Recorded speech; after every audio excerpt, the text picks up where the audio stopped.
자, 다음은 6위 살펴보겠습니다. 6위 소식. 한국의 자주포가 핀란드를 지킨다. 이정훈 의원님, 네. 이 무기 얘기니까 전문가시니까 또 여쭙겠습니다. 이 무기에도 한류 바람이 부는 건가요? 어떻게 된 겁니까? 뭐 그렇게 보셔도 좋습니다. 그 K9 자주포가요. 네. 자주포계에서 전 세계 자주포계에서는 넘버 1 내지 2죠. 네. 그러니까 가격도 좋고 하니까 수출이 잘 되고 있는 거예요. 근데 자주포가 어떤 의미를 갖고 있는 건가요? 그냥 폰데요. 네. 폰데 자주란 게 뭔가 스스로 자체에다 달릴 줄. 아하. 즉 탱크 같은 그 캐터필터가 있어서 네. 끌고 가는 견인포가 아닌 자기 혼자 달릴 수 있는 포라는 얘기죠. 네. 그런데 이 보통 다른 뭐 제3세계가 아니라 핀란드 하면 유럽에 잘 사는 나라 아닙니까? 그런데 그 나라에 우리 무기가 간다라니까 좀 느낌이 다른 것 같아요. 아, 그렇죠. 근데 핀란드나 저 표에 나오는 에스토니아 저런 나라들이 그렇게 공업이 발달하지 않았습니다. 아, 그렇군요. 기계 공업이나 이런 게 있어야 되는데 폴란드도 그렇고요. 터키는 이제 스스로 우리의 자주포를 받아서 자기네 국산 자주포를 만들고 싶어하는 나라고. 네. 그러다 보니까 우리나라 기계 공업이 얼마나 이제 발전해 있습니까? 정밀 기계 공업 그런 기술이 있어서 잘 달리고 네. 잘 쏘고요. 아마 저 포 지금 화면에 나오는데 네네. 저 포 앞에다가 와인잔 올려놓고요. 네. 와인잔이요. 차가 달려도 아마 제자리에 있을 겁니다. 아, 그 정도로 네. 진동이 탱크 없이. 같은 경우는 그렇게 많이 하는데 그거를 달리는 와중에도 딱 잡대로 그렇게 하다 보니까. 그렇군요. 근데 그 우리만 하는 게 정도로- 아니라 일본도 하는데 네. 이세한 체지만 어디가 더 우세하냐에 따라 수출이 되고 하는 거예요. 그렇군요. 신석구 네. 부장. 근데 이 자주포 K9이 사실은 연평도 포격 도발 때 작동이 잘 하지 않았던 불명예를 안고 있죠. 네, 그때 한번 크게 망신을 당했었죠. 그날 연평도 포격 도발 사건 지금도 저 기억나는데 저는 통일부 기자실에서 그 광경을 봤거든요. 오후에. 네. 북한이 이렇게 포공격을 하니까 우리 군이 13분 만에 이제 네. 대응 사격을 했습니다. 네. 근데 그 당시에 우리 연평도에 6문의 자주포가 있었는데 네. 한 문은 원래 불발탄이 끼어가지고 원래 못 쓰는 상태였고 네. 두 문은 그 옆에 북한의 포탄이 떨어지니까 네. 아마 전자 장치가 좀 고장이 난 것 같아요. 네. 그래가지고 두 문은 쓸 수 없고 그래서 결국은 세 문으로 네. 북한으로 대응 사격을 했었죠. 그때 우리도 뭐 그냥 막 쏜 거를 저희가 봤습니다. 그래서 뭐 논에도 떨어지고 뭐 부대도 떨어지고 네. 그런 상황이었죠. 막 쏘지는 않았고요. 네. 저기서 어디서 쏜지 모르니까 네. 그럴 경우에는 작전 계획에 따라서 가장 앞에 있는 표적부터 쏘게 돼 있는데 그게 네. 무도라는 섬이었거든요. 네네. 무도에 쐈는데 무도에는 인민군이 포를 쏜 자리가 아니었죠. 아, 그렇죠.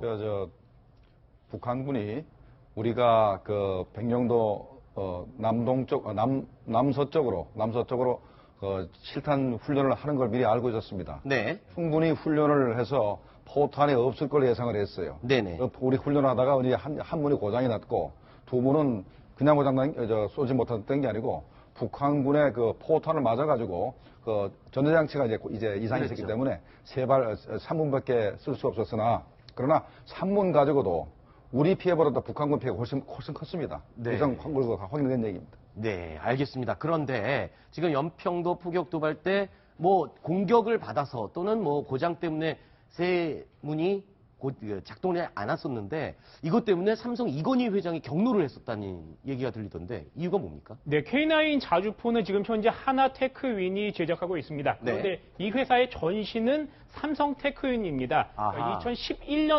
2015년도에 이 회사가 삼성에서 하나로 넘어갔는데 2011년도로 거슬러 올라가 보면 그 당시에 그 고장률이 좀 많았습니다. 그리고 네. 방산비리 같은 것들이 있었어요. 그래서 이건희 회장이 우리의 깨끗한 삼성 문화를 가지고 있는데 이것이 방산 같은 K9으로 굉장히 네. 더럽혀진다. 그래서 굉장히 대노한 사건이 있었고요. 당시 사장은 바로 사표를 수리했습니다. 네. 어쨌든 뭐 불명예를 안고 있었던 K9 자주포 핀란드와 여러 나라들의 이제 수출이 되기 때문에 그 명예를 회복한 게 아닌가 이런 생각이 듭니다. 그런데요, 지금 북한에서는 연일 우리 군사 훈련에 대해서 아주 예민한 반응을 보이고 있습니다. 또 성명을 냈는데요. 그 내용을 한번 확인해 볼까요? 자, 오늘자 노동신문에 실린 내용입니다. 자, 미국과 괴뢰 패당이 북침 전쟁 연습 소동을 강행하고 있는 한 북극성 2형만이 아닌 보다 3형의 주체적 전략 무기들이 날아오를 것이다 라고 협박을 했습니다.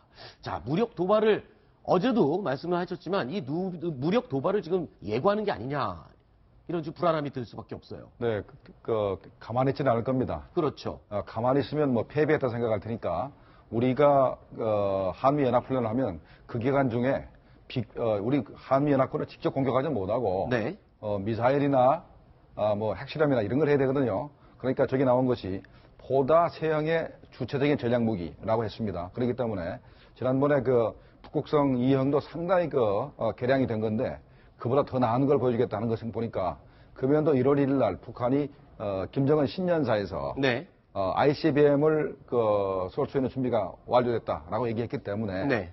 KN-08이나 KN-14 같은 그런 ICBM급의 무슨 미사일을 한번 실험 발사하든가 네. 그런 걸 보여줄 가능성이 있습니다. 네. 저는 어떻게 보는가 하면요. 김정은도 굉장히 머리가 좋지만 한미연합군이 훨씬 더 현명하다고 영악하다고 보고 있습니다. 네. 지금 저렇게 툭툭 건드리면 쏘겠다 그러지 않습니까? 네네. 쏘면 누구 전략이, 누구 실력이 노출됩니까? 진짜 핵무기는요, 미국이 핵무기 쓸 때 자기네 그 네바다 사막에서 한번 실험하고는 딱 감추고 있다 바로 실전 투입해서 깜짝 놀라게 해서 충격과 공포로 전쟁 끝냈죠. 그랬죠. 2003년 이라크 전쟁 때도 보게 되면 미국이 그때 여러 가지 탄들을 보이면서 깜짝 놀라게 했거든요. 물론 네. 비밀리에 다 하죠. 근데 지금 북한은 전략 무기가 있다면 감춰놓고 한 방에 써야 되는데 저렇게 퉁퉁 띄워주면 전략이 노출되고요. 그렇죠. 그리고 저것 때문에 거꾸로 우리가 북한을 딱 너희 도발과 걸게 되는 겁니다. 그래서 지금 고도의 어떤 그 심리전, 어떤 이 전략 전술로 보게 되면 지금 네. 김정은은 우리한테 말려들고 있습니다. 네. 그리고 또 북한을 요즘 예의주시하고 있는 나라가 있죠. 미국입니다. 도널드 트럼프 미국 대통령이요. 취임 이후 처음으로 항공모함에 승선해서 연설을 했습니다. 어떤 얘기를 했는지 직접 들어보시겠습니다. We are going to have very soon the finest equipment in the world. We will give our military the tools you need to prevent war and, if required, to fight war and only do one thing. You know what that is? Win. Win. We're going to start winning again. 자, 미국발 군비 경쟁이 계속 가속화될 것 같은 느낌이 듭니다. 그겁니다. 지금 아까 저 북한 반응도 그런 과거에 그 레이건이 소련을 상대로 군비 경쟁해갖고 네. 무너뜨렸지 않습니까? 지금 같은 방법으로 지금 가는데 북한이 계속 도발을 하게 되면은 군비도 소진되고 비용도 날아가고 전력도 노출되고 그다음에 미국은 경제력을 바탕으로 국방부에 들려서 저렇게 증강을 하면 따라오고 결국은 힘 약한 쪽이 무너지는 전술로 가고 있는 거죠. 네. 알겠습니다. 도널드 트럼프 대통령 전 세계가 뒤숭숭한데 우리 해군은 1차 세계대전 이후 규모가 가장 작다. 해군 함대를 대대적으로 확대할 계획이다. 군비 경쟁을 암시하고 있습니다. 자, 이와 관련된 내용은 여기까지 이야기를 나눠보고요. 다음 순위 내용 확인해 보겠습니다.